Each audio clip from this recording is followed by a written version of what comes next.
We're standing now in the foyer of the Imperial College Carbon Capture Pilot Plant in the centre of London.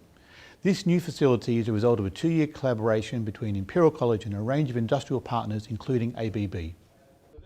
Our new pilot plant has been designed to allow us to train the next generation of young chemical engineers who come from all over the world to study at Imperial College. The 12-metre high, £2 million facility has a fully functioning carbon capture plant.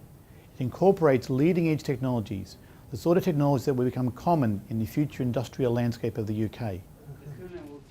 The pilot plant is part of a £9 million ChemEng Discovery Space facility, which has an emphasis on hands-on and laboratory-based teaching and learning.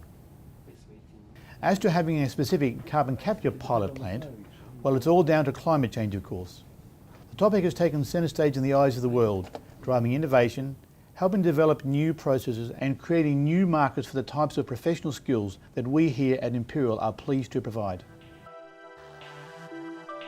Carbon capture works by passing a CO2-rich gas mixture, for instance the flue gas from a coal-fired power station, through a water-based solution of monoethanol amine or MEA. The liquid absorbs the CO2 from the gas mixture via a reaction with MEA, separating it away from the nitrogen. This CO2-rich solution is then heated, which results in the CO2 being released.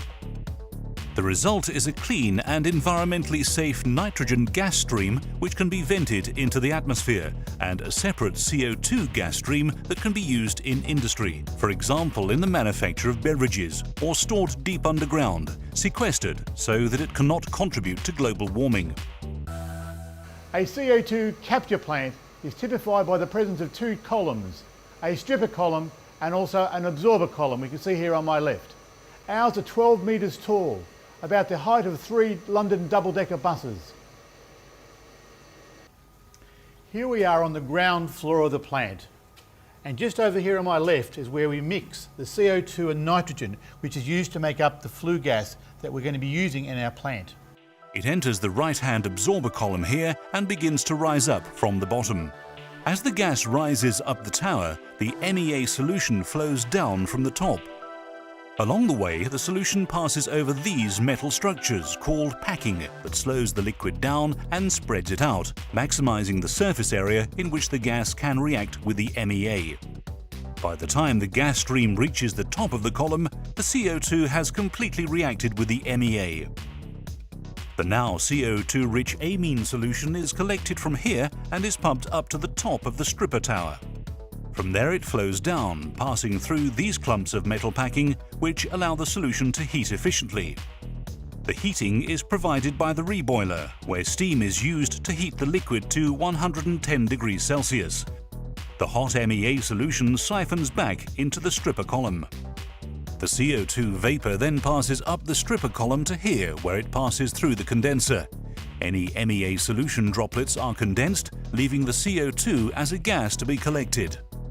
The now lean MEA solution leaves through the bottom of the stripper column and is then returned to the start of the cycle.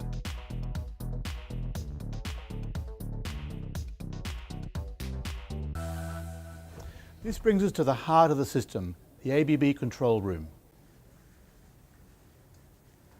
From here, the students and the lead learners can actually monitor and control all parts of the plant processes with enormous detail. There are over 250 separate instruments and sensors providing real-time feedback on the operation of the plant, and each of those is monitored here on the extended operator workstations via the ABB 800XA extended automation system. The liquids and gases are flowed using pumps, compressors and blowers, all of which are fully controlled from here. We also have full video and voice communications between the students and the staff working in the control room, and those elsewhere in the pilot plant. Several different communication protocols are used to relay the data from the process instruments, including Ethernet, wireless HART and foundation field bus, to the control room. On each floor we also have local HMI, or human-machine interface control panels. Here we have a cluster of instruments centered around the inspection port on the absorber column. The instruments measure data like flow rates, temperature and pressure, giving detailed feedback on the process to the control system. With the new ChemEng Discovery Space, we are in an ideal position to give our students real-world experience that will be invaluable in the coming decades. There will be increasing demand for our talented chemical engineers to provide innovative solutions to meet future global environmental challenges.